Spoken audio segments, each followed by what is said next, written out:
震撼全球嘅相，科利爾兄弟嘅垃圾屋。2025年10月，香港發生咗一宗奇聞，警方喺長沙灣一個公共屋邨救出一位被困嘅老太太，原因係佢被困喺自己嘅屋企。大家可能會覺得奇怪，點解老太太會被困喺屋企？唔通佢自己反鎖咗自己？當警察抵達現場嘅時候，真相大白，原來老太太嘅家中極度混亂，堆滿咗垃圾。垃圾佔據咗家中每一個角落，老太太被自己嘅雜物困住咗。世界上確實有好多奇怪嘅事情。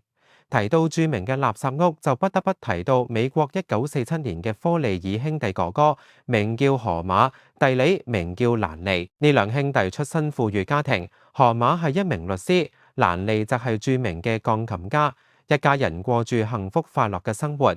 然而1933年，河馬因病失明，兩兄弟嘅命運從此改變。河馬因為失明而失去咗律師工作，弟佬蘭利為咗照顧哥哥，亦都放棄咗鋼琴家嘅職業。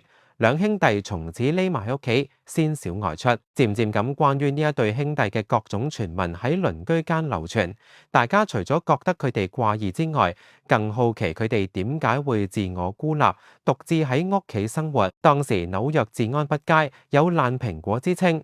呢個對相依為命嘅兄弟越嚟越感覺同社會脫節，亦都越嚟越唔願面對外界。每個人本應有自己嘅生活，唔應該互相干涉，但人性就係如此。當社會對某啲事情感興趣嘅時候，便會形成群眾效應。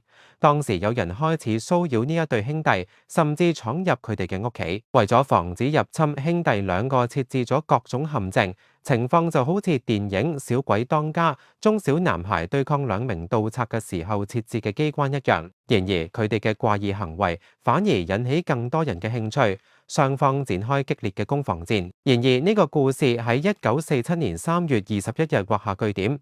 警方接獲舉報，話屋內發生事故。警察抵達現場之後，冇人應答，遂破門而入。當警察打開大門，眼前嘅景象令佢哋震驚，成間屋子堆滿垃圾，根本無法通行。警察只能夠爬行移動。呢個真係一間名副其實嘅垃圾屋。警方呢次接報係為尋找科利爾兄弟，佢哋喺屋內搜尋，終於喺垃圾堆中揾到哥哥河馬。當時佢已冇生命跡象。警方繼續尋找細佬蘭利，因為兩兄弟相依為命，彼此照顧哥哥去世，弟佬唔可能唔在身邊。警方喺屋內四處搜尋，終於喺一堆垃圾中揾到細佬蘭利嘅屍體。調查發現，佢好可能喺緊急情況之下誤觸自己設下嘅陷阱，被寵物壓死。化驗結果顯示，哥哥河馬死於心臟病發作。隨後，警方安排清潔人員清理屋道垃圾。從記者拍攝嘅相可見，屋道雜物價值唔高，但數量驚人，足足有120噸。大家不妨想像，平時街上睇到嘅貨車約重5.5到10噸，120噸相當於20架貨車嘅重量，實在驚人。科利爾兄弟能夠忍受喺咁樣嘅環境中生活多年，實在令人佩服。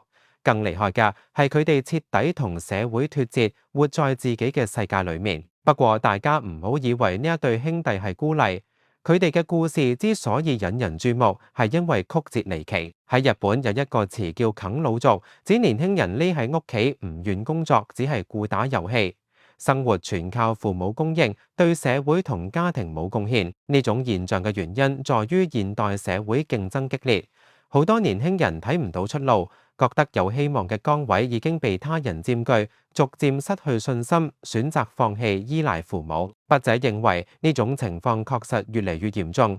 隨住科技快速發展，人需要不斷提升自己以適應社會。好多人覺得呢個過程十分疲憊，且睇唔到回報，逐漸形成情緒內耗。孤僻係一種心理狀態，輕微時話稱為孤獨。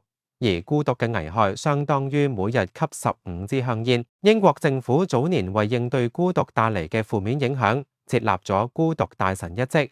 由此可見，孤獨在現代社會之中係幾咁普遍且嚴重嘅問題。